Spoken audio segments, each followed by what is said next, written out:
तो मूल अधिकारों के पिछले भाग में हमने जाना था, यानी संविधान के भाग 3 में हमने यह जाना कि परिभाषा राज्य के बारे में और विधि के बारे में, कि राज्य और विधि क्या है। तो हमने इसको पूरी तरीके से मैंने अपने पिछले वीडियो में परिभाषित किया था, तो आप इसे देख सकते हैं। तो अब यहाँ से उसको हम कंटिन्यू करते हैं कि आखिरकार मूल अधिकारों में वह कौन कौन से अधिकार हैं, वो सभी बताए गए हैं जो संविधान में दिए गए। मैं उनको आपको एक पढ़ के बताऊंगा कि आखिरकार किस अनुच्छेद में क्या बातें कही गई हैं। तो उसको शुरू करते हैं। तो जैसे कि हमने 12 और 13 हमने उसके परिभाषा के बारे में जाना था, वहीं अब 14 के बारे में क्या दिया गया, उन मूल अधिकारों के बारे में बताया गया है। तो 14 है आपका विधि के समक्ष समता का अधिकार के बारे में आप पढ़ा गया है। इसको डेफिनेशन हम देख लेते हैं क्या है। राज्य भारत के राज्य क्षेत्र में किसी व्यक्ति को विधि के समक्ष समता से या विधियों के समान संरक्षण से वंचित नहीं करेगा।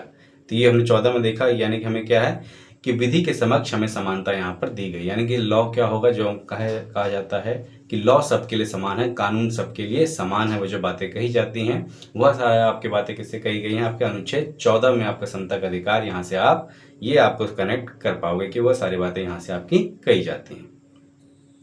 नेक्स्ट है हमारा अनुच्छेद 15, धर्म, मूलवंश, जाति, लिंग या जन्म स्थान के आधार पर विभेद का प्रतिषेध।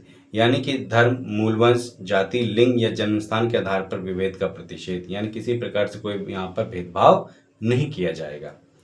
राज्य किसी नागरिक के विरुद्ध केवल धर्म, मूलवंश, जाति, लिंग, जन्म स्थान या इनमें से किसी के आधार पर कोई विभेद नहीं करेगा। अब मैं आपको एक बात यहाँ पर समझाना चाहूंगा कि यहाँ पर एक वर्ड जो जोड़ा जाता है केवल, यानी ये वर्ड केवल काफ़ी ज़्यादा इंपॉर्टेंट हो जाता है खासकर इंडिया जैसे देश में, यानी भारत जैसे देश में, क्योंकि यहाँ पर क्या है कि यहाँ पर आपका जो सुप्रीम कोर्ट है या फिर जो भी न्यायिक प्रणाली है, उसमें क्या होता है एक वर्ड को, एक पॉइंट को काफ़ी ज़्यादा यहाँ पर हम एलैबोरेट करते हैं, उसको इंटरप्रेट करते हैं। तो यहाँ पर जो केवल शब्द इस्तेमाल किया गया, ध्यान रखना, यानी बाकी आधारों पर आपको यहाँ पर विभेद सरकारें कर सकती हैं। इसमें कौन कौन, लेकिन इन सभी को वो आधार नहीं बना सकती है भेद करने के लिए। वो कौन कौन से हैं आपके, धर्म, मूलवंश, जाति, लिंग, जन्म स्थान या इनमें से किसी के आधार पर कोई विभेद नहीं करेगा। तो ये आपका अनुच्छेद 15 में दिया गया है। अब अनुच्छेद 15 का ये पहला भाग था। दूसरा भाग है, कोई नागरिक केवल धर्म, मूलवंश, जाति, लिंग, जन्म स्थान या इनमें से किसी के आधार पर भी आपका विभेद नहीं किया जाएगा। ये पॉइंट आपका दूसरे में था।